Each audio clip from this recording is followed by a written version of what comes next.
Hey guys, Jim here with another video for you. This is the 9th installment of 5 underrated, forgotten movies that you should see. But before I begin, please, if you like what you see, hit that subscribe button and the like button and drop in the comments below how you feel about these movies, if you have any questions about these movies, if you like these movies, if you don't like these movies. But in no particular order, these are all different genres. 4 out of the 5 are from the 80s. One of them is from the 90s. So here we go in alphabetical order. First we have Dark City.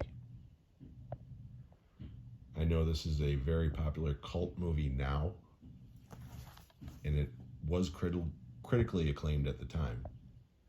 But this movie came and went in a heartbeat theatrically. I saw this the weekend it came out because I was a fan of Kiefer Sutherland and because I really enjoyed The Crow, which was the previous film by Alex Proyas, who directed this. Didn't know anything about it going in. Theater was completely empty, and I was blown away.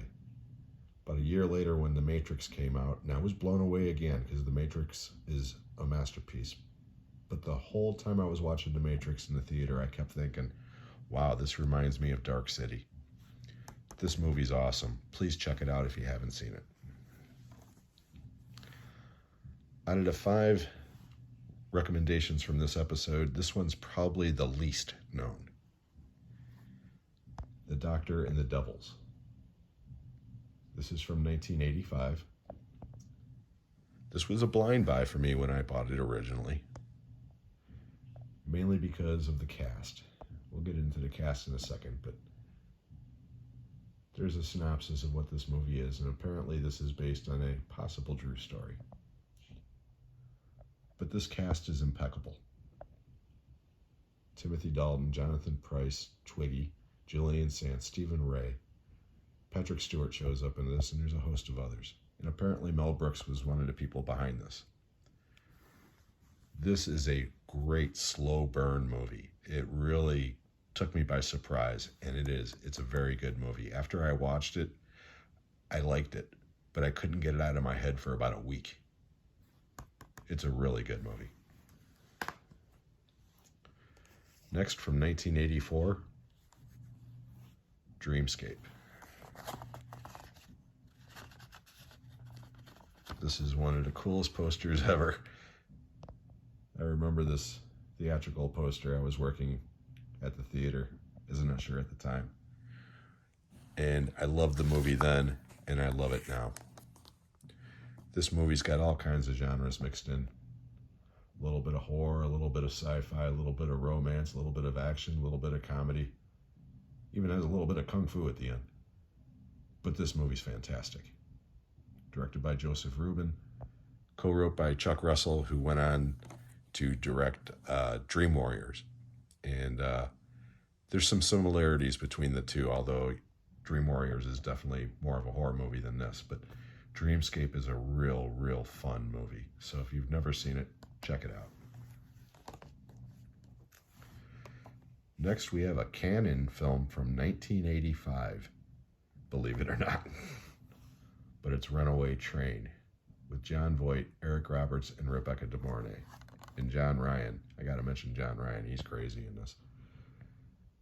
Cannon Films, for those who don't know, specialized in making cheap action exploitation type movies. And right towards the end, they sunk a lot of money into this movie, and it shows. This movie actually was nominated for Oscars. It is a really great movie, and it was a hit at the time, but it's one of those movies that's been forgotten. It's an action movie, it's a drama, it's a prison escape movie. It's based on a screenplay originally by Akira Kurosawa, so that alone should tell you that it's a good story. But this is a really good movie. If you've never seen Runaway Train, please check it out. And last, and certainly not least on this list, from 1981, Blake Edwards' S.O.B. Blake Edwards, of course, did 10 and the Pink Panther movies, well, the good Pink Panther movies, and Victor Victoria, and so many others. But this is his most underrated movie, and this movie is a vicious, vicious satire of Hollywood. And it is absolutely hysterically funny. It is slow in spots. Some of the musical numbers get a little bit redundant. At the time, this movie was mostly known for the one that Julie Andrews flashed her, as she puts it in the movies, "Time to show my boobies." This movie is hysterical. And again, it's one of those movies that's kind of been forgotten about. So if you've never seen SOB, just like if you've never seen any of these other movies, please check them out. If you have seen them, let me know how you felt about them. So until the next installment, guys, I hope you enjoyed this. As always, please give me a like. And most important of all, I cannot stress enough, please leave comments. Thank you very much. We'll see you on the next one.